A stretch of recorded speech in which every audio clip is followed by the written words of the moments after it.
Welcome back to the Journal Star Sportswriters podcast. It is 2019, our first one. I'm sports editor Wes Huett. It's our first show back. We're talking prep hoops with reporters Adam Duvall. Hello, hello. And John Komosa. How's it going? This week we're going to go over a little bit like last night's action. We'll go over the state rankings, some overviews, some top area teams, and maybe look a little bit into what's coming up soon. Before we get too long, though, we did miss the holidays. We took a couple weeks off there to watch some hoops and spend some time with our families and, you know, that kind of thing. But lots of hoops was played. I'm going to go to both of you and get one. Just give me like a moment or a team or performance, anything that stands out, one thing from the holiday season. Adam, we'll start with you. I'll go with a game. I think the headline captured it perfectly. Noontime in the prime time, or prime time in the noontime. Prime time in the noontime, yeah. Yeah. That was mine. Morton and Richwoods, I mean, it seems like I wrote about it leading up to it seems like they're destined to play in that third place game at the State Farm. Came down to last 10 seconds. I think 3 lead changes there, and ultimately Morton pulled it out by 1. Yeah. Joko, what do you got? I think mine was I went to Williamsville to cover the Williamsville Holiday Tournament, and Tremont, they were in a tight game early, I believe down by 4 at half, and then just had a barrage of threes in the third quarter and ended up beating Williamsville, who was the defending champion, unbeaten at the time. So that was really nice win for Tremont. They looked really good. All right, well we'll go through some of the things that happened last night. There was a big Mid-Illini slate in the girls. What happened there that kind of caught your eye? 4 Mid-Illini games last night. Morton, they extended their league win streak to 40 in a row. Wow. They haven't lost since 2016, 37-35 setback to East Peoria. I was over in Metamora to watch Canton and Metamora. Canton used that full court press, turned over Metamora 29 times, held them a span of 9-10, 9 minutes and 10 seconds without a field goal. Cassidy Fawcett, Anna Plummer, Tori Oaks, Sophie Oaks, they get up and guard, and they made life pretty difficult for the Redbirds. Cassidy Fawcett, that sounds like a superhero person who should be a superhero. Her name. Cassidy I don't know why. Fawcett. It just sounds like a pseudonym for a superhero. Yeah. I was surprised to read that that program has never won a regional title. Never won a regional title, and I will. That's a good tease to later on about my large school update. All right. Stay tuned. Yeah, and then Washington beat East Peoria. I do have to point out that freshman Georgia Duncan is drawing comparisons to one Maggie Crick, now Maggie Mose. She had 13 last night. I've seen her play. She's Georgia impressive. Duncan, what a name. Impressive young lady, and I think she'll be the next good one out of Washington. All right, Joko, what happened last? A couple of Big 12 games. 2 really good. Large Big 12. Big 12. Big 12 conference games. 2 really good ones. I will start with Richwoods. That was a huge win for them. They were at home. They played Bloomington, and Bloomington came into that game ranked 7th in Class 4A. Oh, wow. So Richwoods won 81-72. That was a very good quality home win. Cortez Mosley led the Knights with 27 points, 4 rebounds. Khalil Danage and Isaiah Donald both also scored in double figures with 19 and 17. So, yeah, Richwoods, that was a really quality win for them to kind of get back on track there. So they improved to 12-4 on the or 13-4 on the year, I believe. So, and it seemed like Notre Dame also got a nice big win last night over Manual. Yeah, Notre Dame. Yeah. So that our last podcast we talked about Notre Dame, over Manual 62-30. Yeah, that was. They go on the road last night, play them again, played them at Manual, and beat them 51-46 in a really close game. It's kind of back and forth in the fourth quarter. Notre Dame kind of got back into that game with some late baskets, so they pulled away. And Connor Dillon, he's been very impressive this last couple of weeks. So he had 16 last night, and they improved to 13-3 and 2-1 in the conference. Do we happen to know when do Notre Dame and Richwoods play again, or have they played yet? They played the first time Richwoods won. Okay. At Notre Dame, so I got to check the schedule and see when they play. Now, is it Van Court at McLean Gym, or is it? Dan Vincent Court for sure. Okay. I don't know if the gym has McLean's name. Does it? Okay. I know he has like a roadway leading up to the school. He does. Bearing his name, but I wasn't sure if they renamed the gym for him. I don't think so. Unless I'm forgetting. But no, it's Dick Vincent Court, though, for sure, that I know. All right, well, speaking of state rankings, they were released this week. Anything, snubs, surprises, anything that jumped out at you guys? On either side? We'll start with the girls. I would say the only thing that kind of maybe is semi-surprising is Eureka went up to number 1. Okay. They're 19-2. They have a pair of losses to 3A teams, Bloomington, Central Catholic, and Washington on back-to-back days, but they've been humming right along. And Lewistown, in 1A, they bumped up to they're undefeated, and I'll talk about them a little bit more in a minute. But they're number 2 in 1A behind the reigning champs, Danville Schlarman. And 3A, Richwood stays at number 1. Yep. And Morton is now tied for second, which should come as no surprise. Right. On the boys' side, we had a nice little jump up. You mentioned earlier that you actually had Notre Dame fifth. I did. I voted, getting back to Notre Dame here, I voted for them 5th, and they came out in this poll in the Class 3A tied for 5th with East St. Louis. So, touching on them, they're more than deserving of this spot. They've won 8 straight games, with last night's win, and going back to the holiday tournaments, they beat state-ranked Ottawa to win the Plano Christmas Classic to kind of avenge last year's runner-up finish there. So, Notre Dame, they're a very good team. They got a lot of weapons on that team. Their guard play is just phenomenal right now. So cool. All right. Anything else? Weathersfield jumped. Well, actually, they stayed. They kind of stayed right there. Yeah. Elmwood jumped in the ranks, though, right? Yep. Weathersfield's at 6. They were 1A, right? Yeah, in Class 1A. Weathersfield's at 6 at 14-2.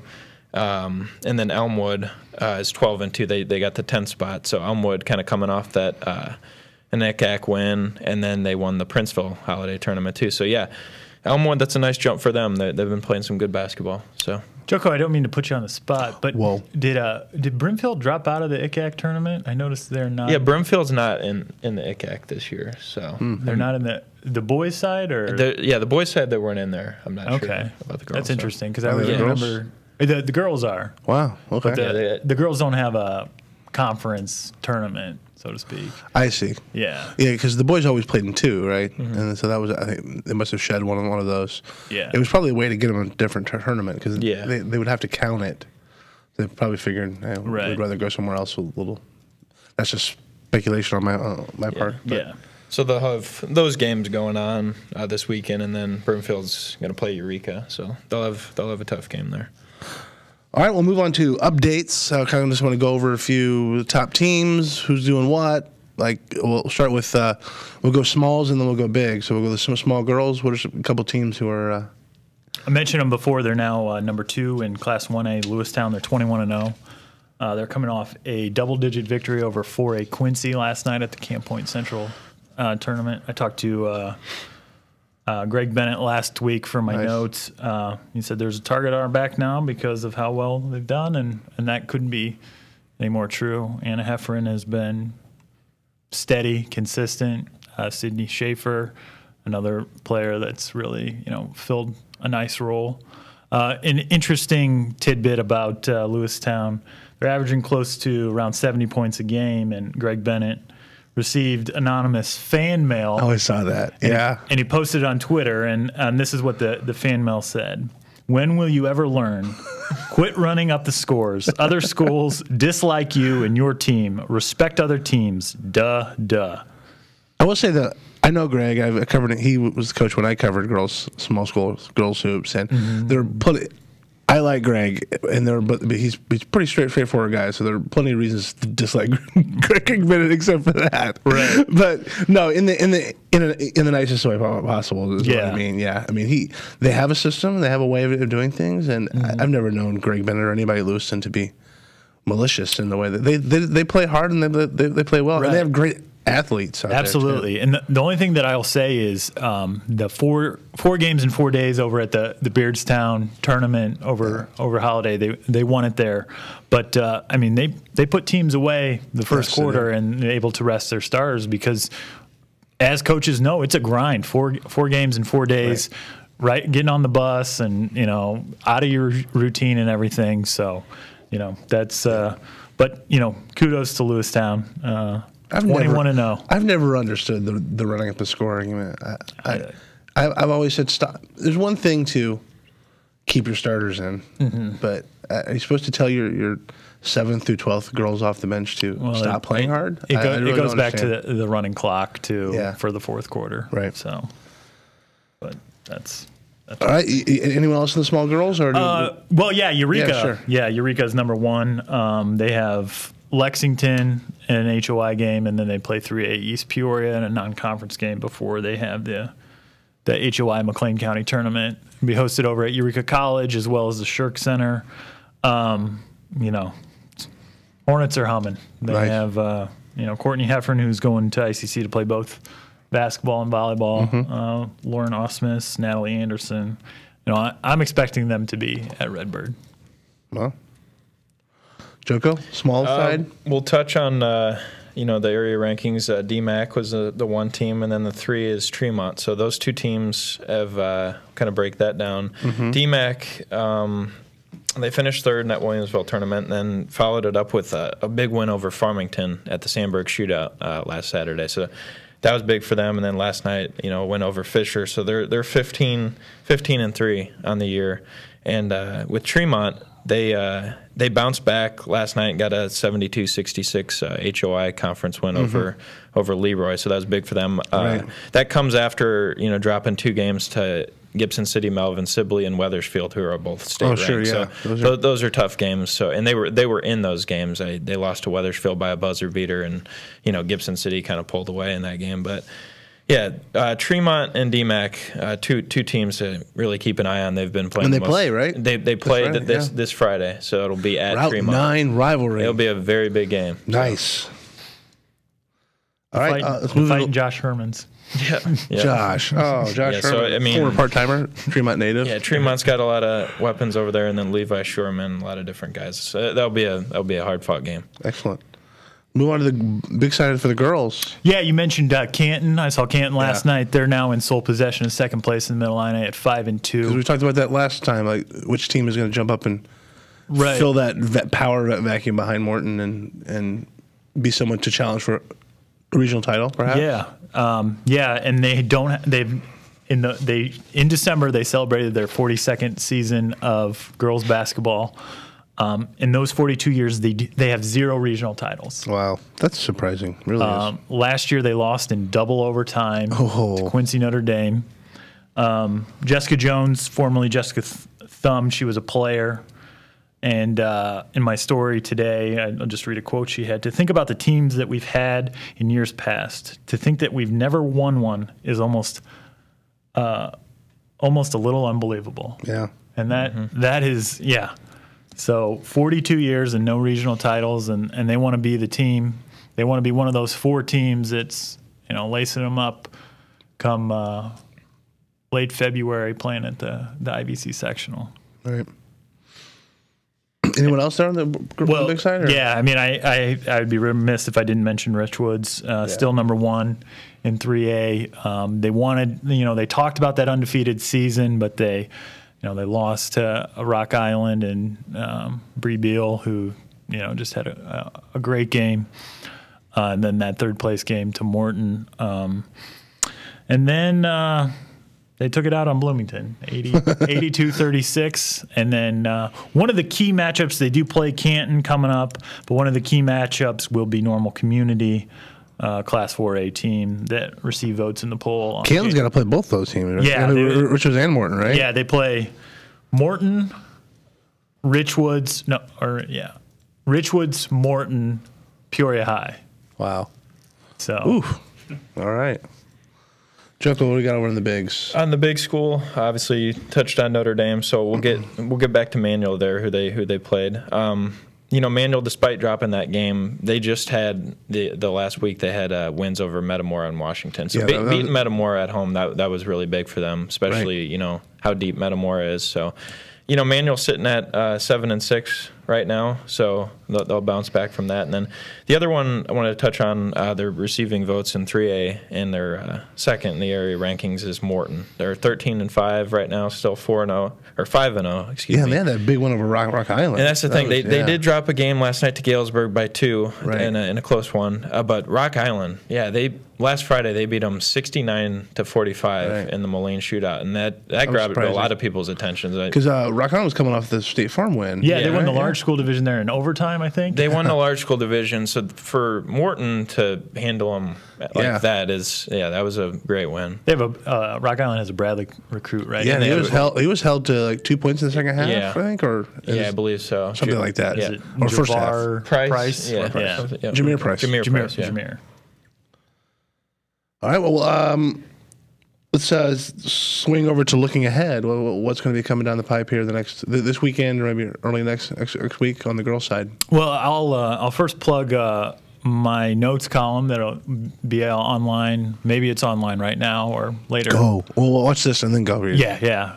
Listen later to this. this afternoon. Or you can pause this. If you're listening to this later, pause it and then go read it. Read it and come back. Yeah, that's a great idea. Princeville started the season 10 games on the road. They played their first 10 on the road. They started 4-6. They're on a 9-game winning streak. Ultimately, they'll play 17 home games. Wow. Plus, they host a regional. So they're guaranteed 18 home games. Right. John Gross. Could be 20 if they make the final, the regional. Yeah. John Gross has been coaching for 35 years, 26 at Limestone, 5 at Richwoods, and now his 4th year at Princeville, and he never can remember 17 years. So check that story out today. Another thing I'm looking ahead to, I touched on at the HOI McLean County tournament. I have to believe Eureka is the heavy favorite to win that. But that tournament is always competitive. It'll be real interested to see. I mean, those teams playing on college floors, Eureka College and the Shirk Center. The seeds for 1A, 2A will be released on the 24th of January. I know we'll probably have a podcast or two between that. Just wanted to make mention of that. And another one that's kind of far ahead is Palatine Fremd, which is ranked number 3 in 4A. They were, during that three-peat for Morton, they were actually runner-up 2 years in a row. Okay.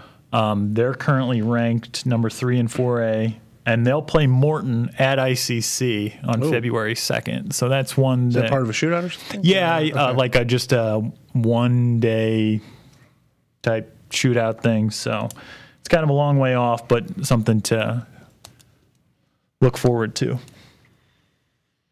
All right, or the boys, we mentioned it a little earlier, Tremont DMAC. Yeah, Tremont DMAC, that's a very big game. And then also that, same day as Richwoods, they're going to have part 2 of the Richwoods-Peoria High matchup. Right. And, I was at that first game, which was at Richwoods, and that came down to, they won by 1. Peoria High had a free throw to tie at the end, had a rebound on a putback and miss. So that was a really close game. And kind of despite their record, Peoria High's been struggling a little bit. They're an interesting team. Yeah, they're somebody I wouldn't want to play. They're in March, 4-13 on the year, but if you go back and look at their schedule, there's a lot of games decided by a few points. I mean, it's like they're almost in every game that they play. So they're not a team to sleep on, and like you said, you don't want them in March. So, but I think this is a game Richwoods has to win if they want to sort of tangle with Notre Dame for city supremacy, so to speak. I mean, they beat Notre Dame the first time. So now they got to be in the conversation. Yeah, so they're going to have to put away Peoria High. It'll be a big game for Richwoods. Outside of that, kind of looking ahead to that Eureka Brimfield game on Saturday too. Eureka they had that really nice win last week against El Paso Gridley, who was unbeaten in the HOI.